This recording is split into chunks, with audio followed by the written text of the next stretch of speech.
All right. Well, good morning or afternoon, whenever you're catching us here. I am so excited to bring you 4 experts in the field of the mortgage industry. We're going to talk forbearances, rental assistance, mortgage stuff. Frankly, I'm not an expert in this area, so we're bringing in some of the best in the Arizona Phoenix market. I'd like to introduce Sarah Perkins. Sarah has been with Lawyers Title of Arizona since 2004. She's an award-winning sales executive, and her role is to bring transactions to Lawyers Title. Then we have Lydia Wietzma. She has been a full-time professional real estate agent since 2002, and she is specialized in assisting seniors, veterans, probate, guardianships, reverse mortgages, and REOs. Then we have Adam Buck. Adam is a certified real estate specialist with 20 years of transactional and litigation experience in Arizona and Nevada, and he is a partner with Radix Law. And Adam focuses his practice on real estate, business law, and commercial litigation. And then we have Matt Merritt.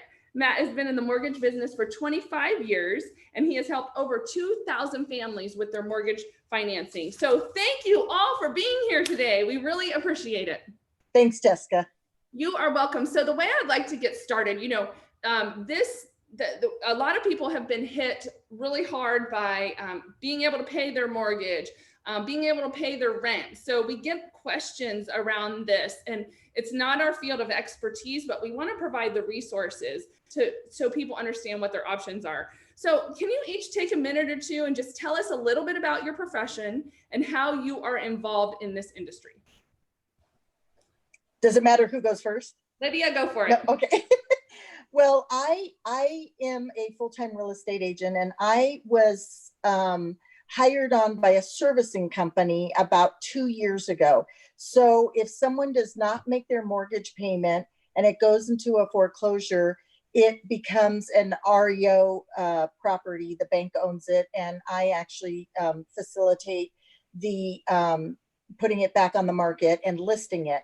When these forbearances started up, of course, the banks could not foreclose at this time. And so, but I am starting to see a lot more inspections. So, which means that they are ramping up, that some people won't be able to get out of their forbearance. So that's kind of what my specialty is. Great, thank you. Adam, how about you? Yeah, well, I became a lawyer in 2000. And at that point, and I've done real estate law the entire time, but the first part of my career, real estate was just booming. And I thought, hey, real estate, this is an amazing, amazing thing to be in. And then all of a sudden 2008 hit and all of my clients disappeared. And now it was crisis mode for everybody. Forbearance, short sales, loan modifications, everybody was calling, trying to figure out what to do. So that's really when I started getting involved in it. I would say it kind of tapered off by 2011-ish, and it's been kind of quiet until recently. So now we're trying to figure out, okay, economy's kind of bad, kind of good. I don't know what, we've got all these government programs propping it up, but I am seeing more people needing this sort of help. All right, awesome. Well, we're so thankful to have you here, Adam. Thank you. Sarah, why don't you tell us a little bit about yourself? So, well, thank you so much for, and Lydia, thanks for inviting me to be part of this. And one thing too with Lydia, we got to know each other probably 10 years ago, going through the whole short sale fun times. And then around that time is when I met Adam. We were working on, like what he said, the market, the sky fell then, and now it's kind of again. But as we put a lot of effort into figuring out how to create assistance and programs then 10 years ago, we're doing it again. And we have that experience, and there's a lot of things with a lot of information, and I like to do a lot of research to help support my clientele, which is mostly people within the real estate arena, like with Adam. And we getting out this message, getting out information is probably the biggest driver. And Lydia has been, kind of really talking about this. Is people don't really know or understand forbearance. So I'm really excited that you put this together today. So thanks so much for doing that. Sarah, thank you. Matt, how about you? Well, thanks for having me, number one. Gosh, I've been in the mortgage space 25 years. Say it that way. So the forbearance conversation, the short sale conversation, the crash, I've been through all of it. And I'm in it every single day. I get this phone call almost daily from somebody who's having an issue and calling saying, what do we do? Sorry, my phone's ringing. So it's a relevant topic given the economy and given the level of unemployment out there. People are having issues and they need to know where to go and they need somebody to lean on. And that's that in building a business over time where you're touching clients all the time, talking to them in their, in their space, and you get that phone call when they call and raise a hand and say, holy cow, I'm in trouble, what do I do now? So that's how I come at this, is how can we help people?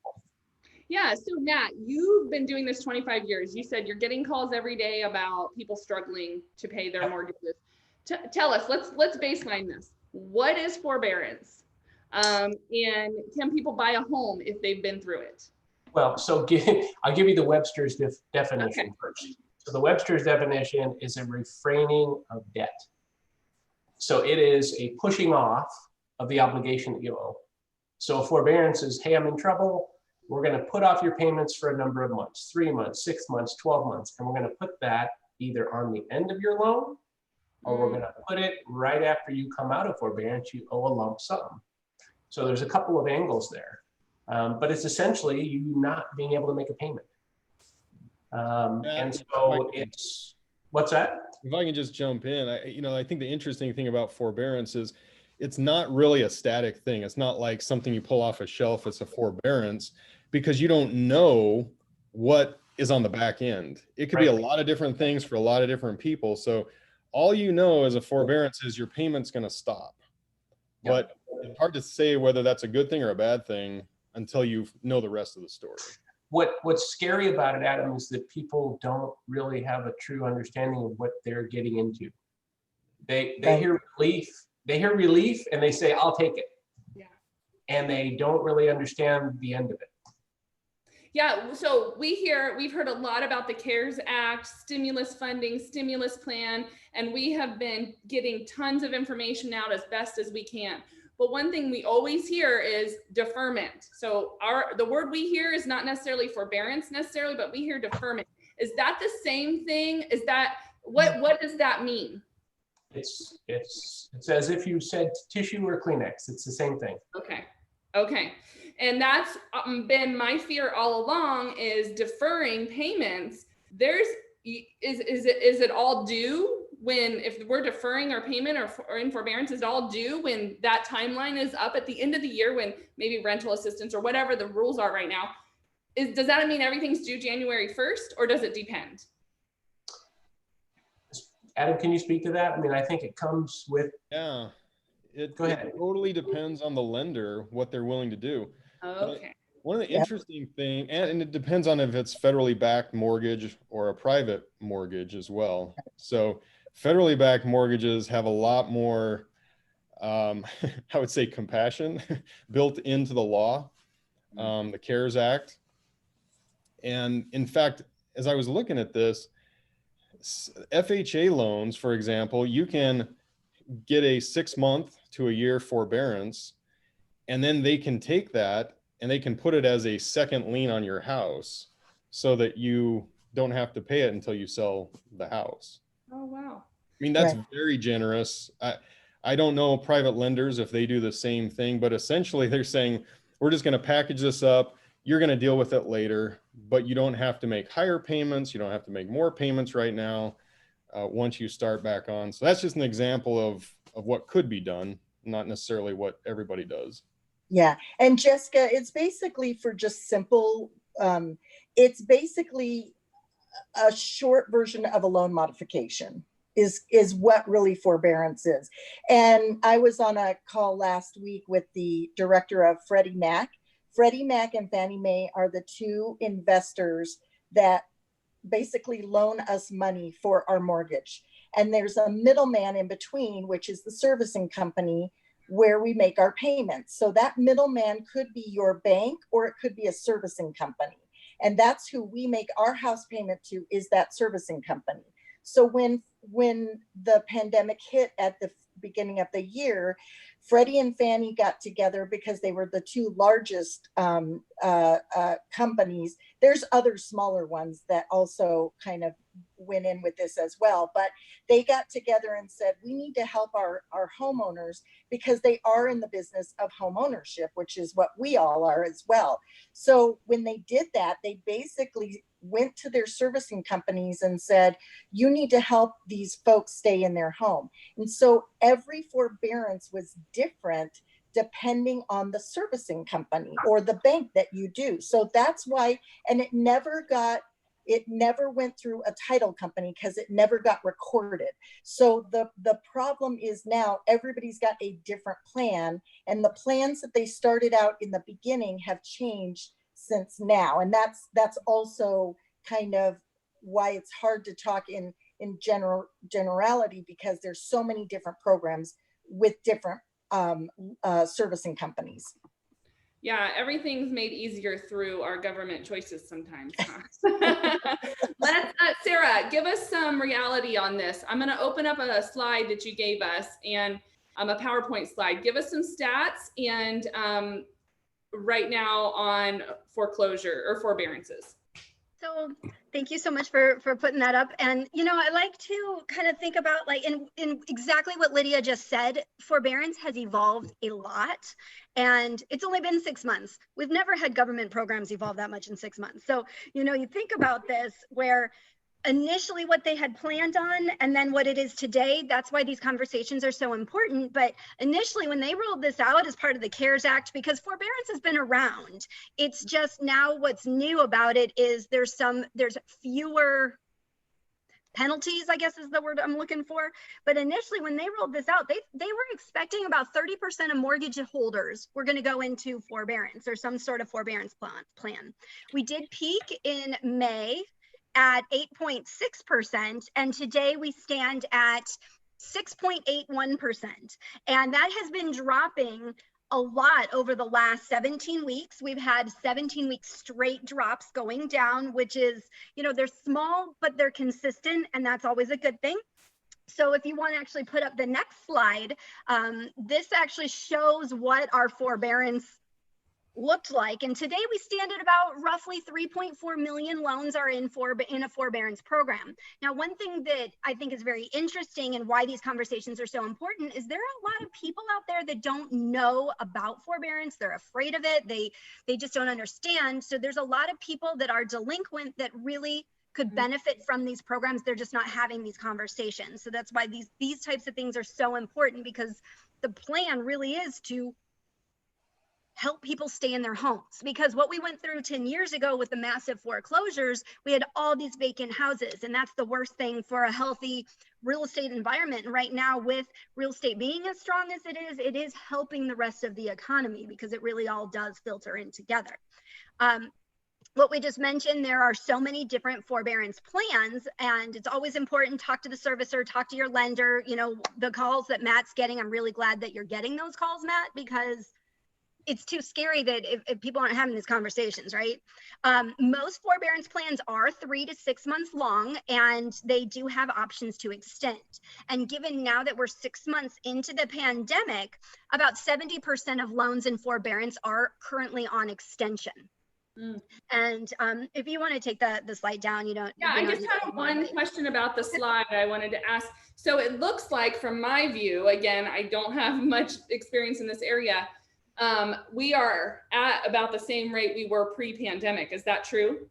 Well, we're still actually a little bit higher pre-pandemic, and this is where some of the numbers and some of the data can get a little challenging to collect, because we can do our best, but like Lydia said, it's not recorded. So we're gonna, you know, there's organizations like Black Knight Data Services that do provide substantial amounts of information, but it's still, we don't know if it's the whole picture, because we do know our delinquency rates are above where they were in, you know, February.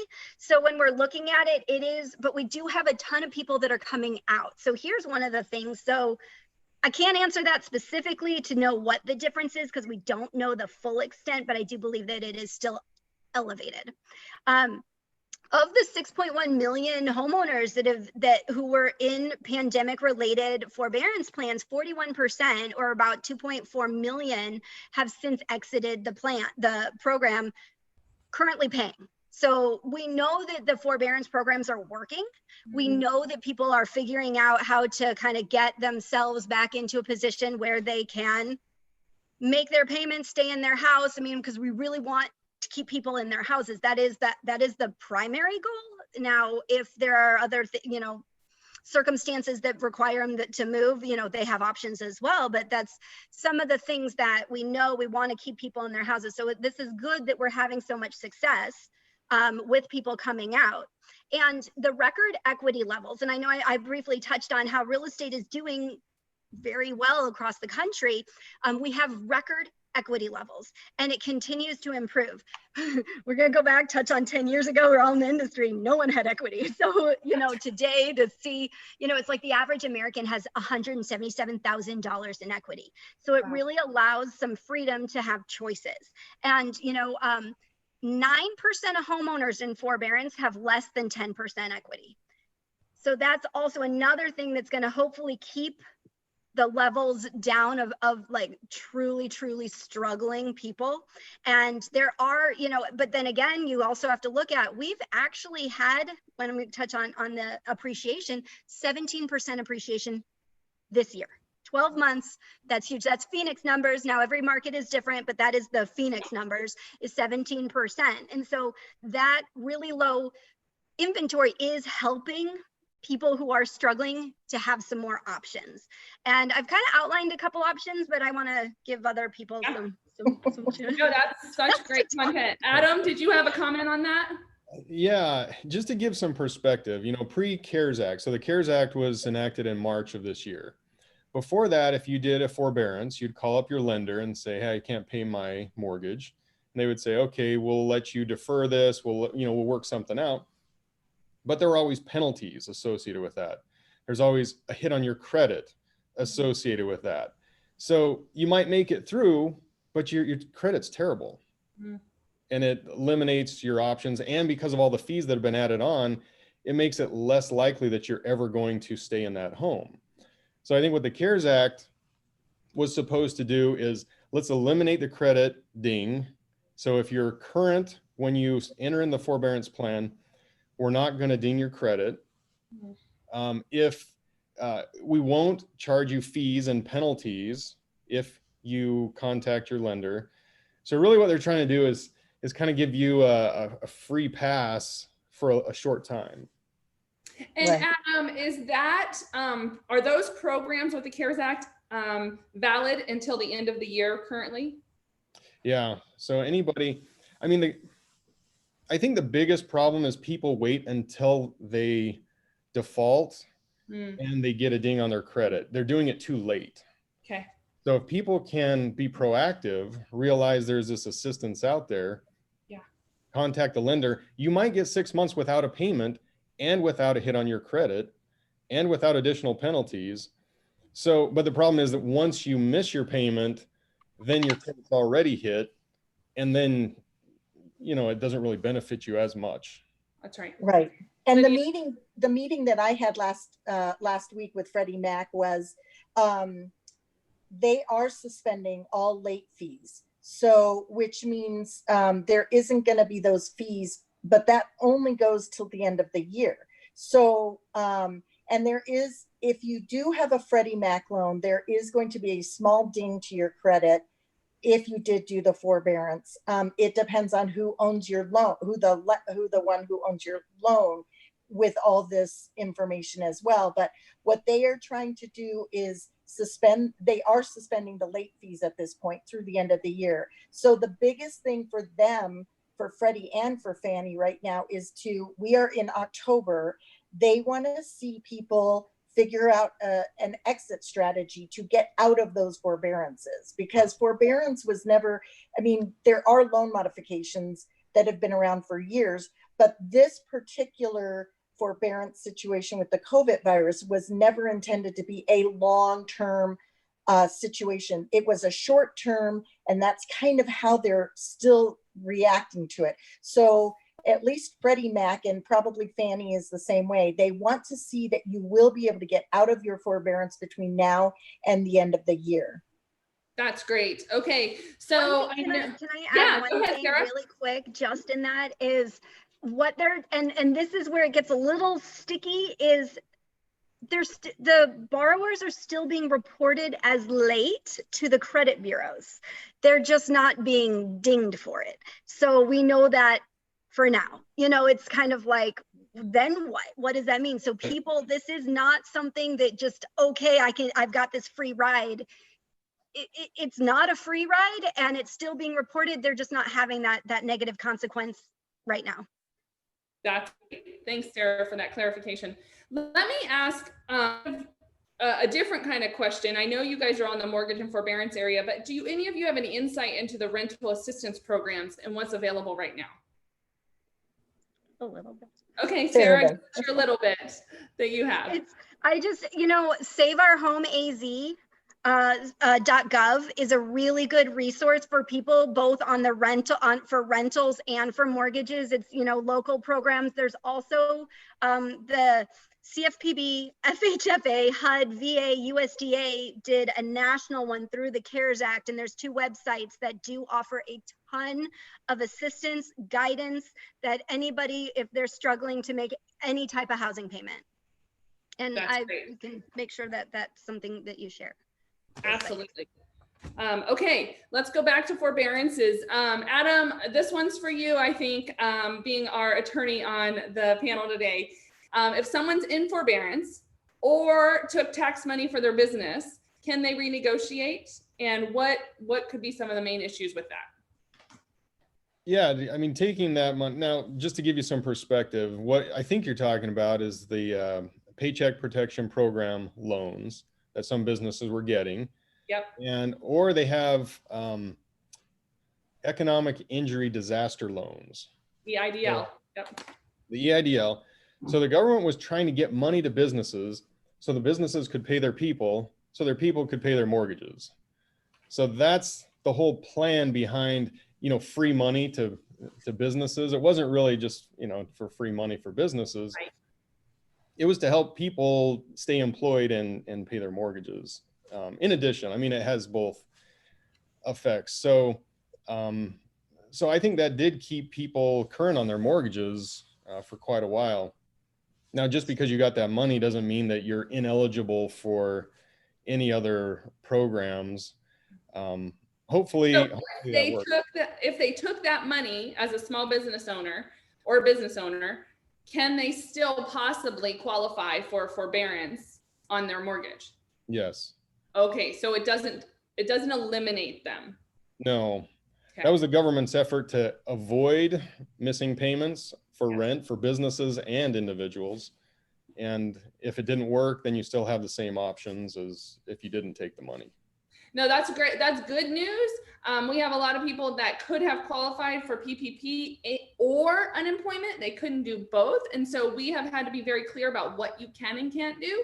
And so that's great that that's an option for people that may still be struggling if they've utilized all their PPP funds or EIDL funds. Great. Okay, Lydia, let's go back to Freddie Mac. Okay. Freddie Mac and Fannie. What's currently going on? What are they saying about forbearances, and what's the current status there?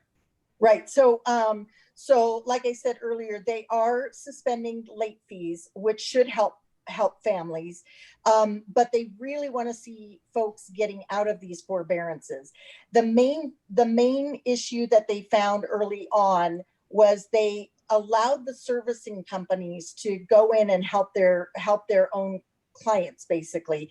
And they kind of gave them free reign of here, offer these forbearances. And some of the servicing companies weren't clear. They didn't have correct paperwork. Some people thought they were on forbearance when they weren't. Some people just called up and said, hey, I have a question about forbearance, and they were automatically put on it.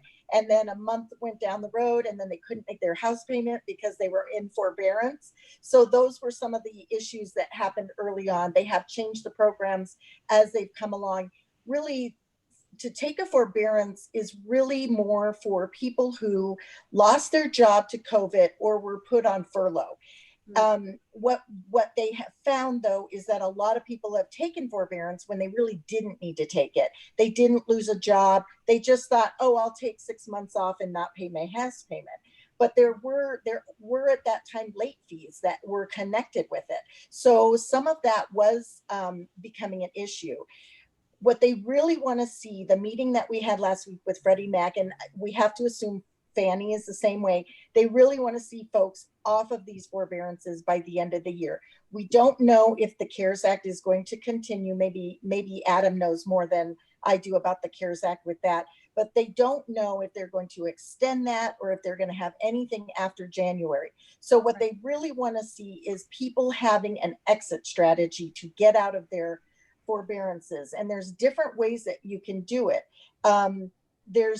If someone has a 401k and they can take that money and maybe get a loan off of their 401k to maybe make those house payments, really, and Matt would be the one to talk about this, you have to make 3 consecutive payments to be able to either refinance or to buy a home or sell a home to buy another home. So if they can make those 3 payments, they are on their way to an exit strategy, basically. If they really need to, if they're going to take 401k money out, they really need to talk to someone like Adam who can help them with the tax, because there might be some issues taking that money out if they take it out too soon. So don't just willy-nilly start doing these things. They really need to talk to someone to make sure it's the best situation for them, so they can take possibility of taking 401k money out. Another possibility is if they can move in with a family member and rent their home out. Rentals are high right now, and we just don't have a lot of them. So renting a home would be a great way if they've got a place to live. But this would be a question for Matt. It depends on what loan product they have. So for instance, if someone has if they're a veteran and they are utilizing their VA loan, or if they have a reverse mortgage, those are loan products that are owner occupied. They cannot use those loans for rentals. So talking to someone like Matt would be a good one for that. Matt, I saw you kind of smile when Lydia was talking about people taking forbearance when it wasn't really something they maybe should have taken. Talk to us a little bit more about the kind of calls you're getting and the people that do go through forbearance. Well, I get the call of, should I do this? Mm-hmm. And should I just take some free time? And you shouldn't even consider it unless you're actually in trouble. You know, if you're really in a bad place, then this is an answer. It's not a great answer, but it's an answer. And you definitely shouldn't be just thinking this is a freebie. Right. It has consequences, and you will pay it back somewhere down this road. So it's definitely not I said to my wife, it's not a get out of jail free card. It's not free. And it's been portrayed as, here's free stuff, and it's not. It's the best way I can say it to you. So yeah, I get the call. I get people calling saying, hey, why don't we just take 6 months off? Well, that's not how this works. So that's why I smiled when I heard Lydia say that, because I get that phone call, and that's you have to kind of have a frank conversation with people to make them realize this is not just free. Yeah. Well, so I was going to say that I think we're sort of getting trained to think that the government just gives us free stuff. With PPP loans, everybody was kind of cautious, like, really? The government's going to give my business free money? And then the stimulus checks. Mm-hmm. You're going to get $1,200 for, wait, what? I'm just going to get $1,200 for free for nothing? And so it's kind of like everybody's starting to look at, maybe there's a lot of free stuff I can get, and they're just trying to maximize nobody's going to give back their $1,200. And unemployment, you might make more not working than working, and so everything seems a little bit free right now. But I think what Matt's trying to say is, be very careful, because it may not be as good as it looks on the outside, and then down the road you might say, I kind of wish I wouldn't have done that. Yeah. If I had known the ramifications. Kind of. Well, and the ramifications are the money. The ramifications are not being able to refinance or buy a new house. And it could, depending on the servicer, as Lydia said, it could be a lump sum payment you're up against. And I hate to say this, people aren't reading this documentation. Again, they hear relief and they say, I'll take it. Only to realize 6 months down the road, here's a $10,000 bill. And those bills are coming out. Those bills are coming out. People, I mean, Lydia was talking about somebody that she knew, $8,000 bill, they freaked out, sold to Open Door. Yep. And they left money on the table because right now, Tons. Arizona and across the country, we have a shortage of homes on the market. So there's a lot of equity in people's homes right now. Yeah. And if you panic without talking to someone about it, you could leave money on the table. And that's the last thing the director of Freddie Mac last week said. We don't want people to leave money on the table. We don't want them to be foreclosed on. And we definitely want home ownership. So they just want to make sure that people are utilizing all of the assets and all of the resources that they have. That's right. So since the pandemic hit, our organization, Career Connectors, has helped over 3,000 people in that timeline. So we know that there are people that are hungry for jobs and are looking, because these are people that are active. These are, some people are not actively looking right now for various reasons. Maybe they have kids at home. Maybe they're making really good money on unemployment, whatever that situation is. But there are people that are actively looking for jobs and struggling. So to kind of wrap this up, take a minute or two, each of you, and kind of give your guidance. Like, I'm a homeowner, I'm struggling, and I have always paid my bills. It's never been an issue for me. And all of a sudden, I just think I'm going to go cash in my 401k and get rid of, pay some of these bills off. So right. That's what I did in 2009. And it was ridiculous. I should have never done that, but yep. Whatever. I didn't know. And I didn't have someone to call, or I didn't think I had. So I just didn't know what to do. You give us your guidance in 1 to 2 minutes of a struggling person right now. What should they do? So what I would say to someone is, let's sit down and give you a few options. Let's see how much you owe on your forbearance. Let's see, instead of maybe selling your home, let's see if we can keep you in your home. Let's utilize someone like maybe Adam, who can renegotiate to a longer situation and do a loan, a permanent loan modification. If that doesn't work, then let's talk about maybe selling your home, getting as much equity out of your home as possible, renting for a year, regrouping and working your situation so that you can go out and purchase a home. So I'm in the business of home ownership. So I think everybody should be able to have the opportunity to have a home, but let's be smart about it and let's figure out how to get you out of this over the next couple of months, and let's get you a few options. Awesome. Thank you. Sarah.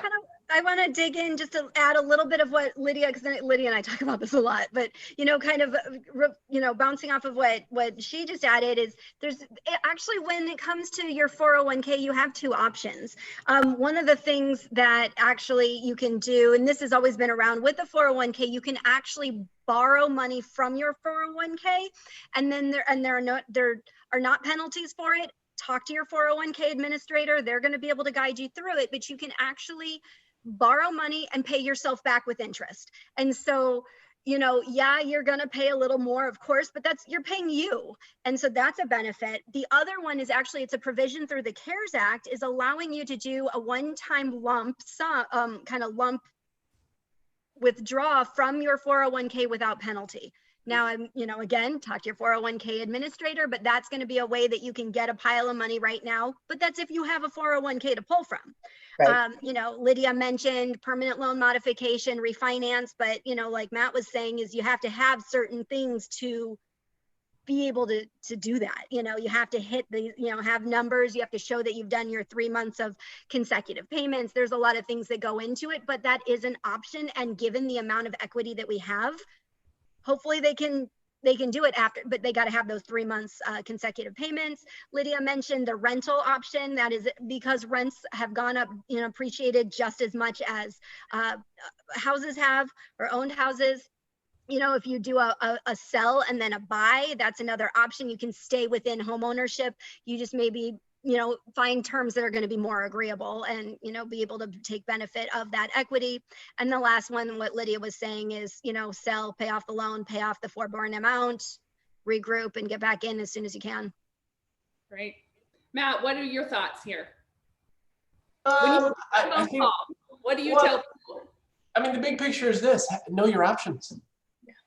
Know your options. Call somebody like us, and I'm not, maybe it's not us, maybe it's other people that know too. There's plenty of knowledgeable folks out there, but you gotta really have your arms around what your options are. And luckily in Phoenix, your options are plenty because we do have equity. And I think selling is probably plan B and maybe even plan C. Because to Sarah's point, if you take some money out of a 401k, you get yourself caught up, you can probably refinance the thing and keep it, you know, keep the house. Rental, great. Sell it, great. You've got options. Don't panic. Don't run out the door. And Lydia's comments right. I mean, here's this person who ran out, arguably lost money by selling to Open Door, and I'm not criticizing them. It was the quick and easy answer, and it might not have been the best answer. So take the time, understand what you can and can't do, and you know, go from there. Don't panic. There are options for you, but you have to have a conversation about it. Yep. And Adam, how about you? What's your guidance? You know, I would echo what Matt said about understanding your options. I mean, I've spoken to literally hundreds of homeowners since 2008. You know, I mean, there were times in 2008 where I was talking to 5 or 6 homeowners a day about what their options were. You know, and it's really important to know your options before you miss your payments. Right. So sometimes people come talk to me or talk to somebody when they're so far down the road, your options are fewer.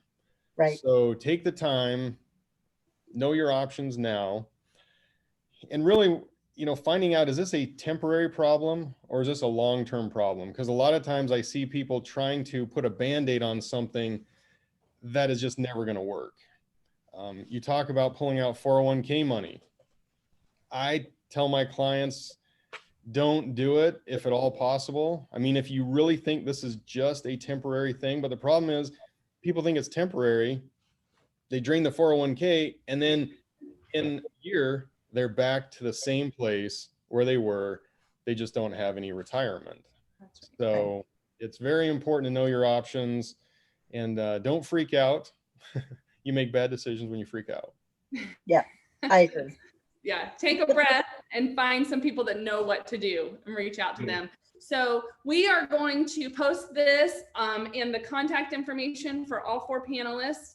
And feel free to reach out to them. If they're not the one that can help you, somebody else can, but these are experts in the Phoenix market. And Phoenix in general, we're sitting in a pretty good place with our real estate market. So I encourage anyone who's watching this to not be fearful, take that deep breath and know that there's hope around the corner. Somebody can guide you through this that knows what they're doing.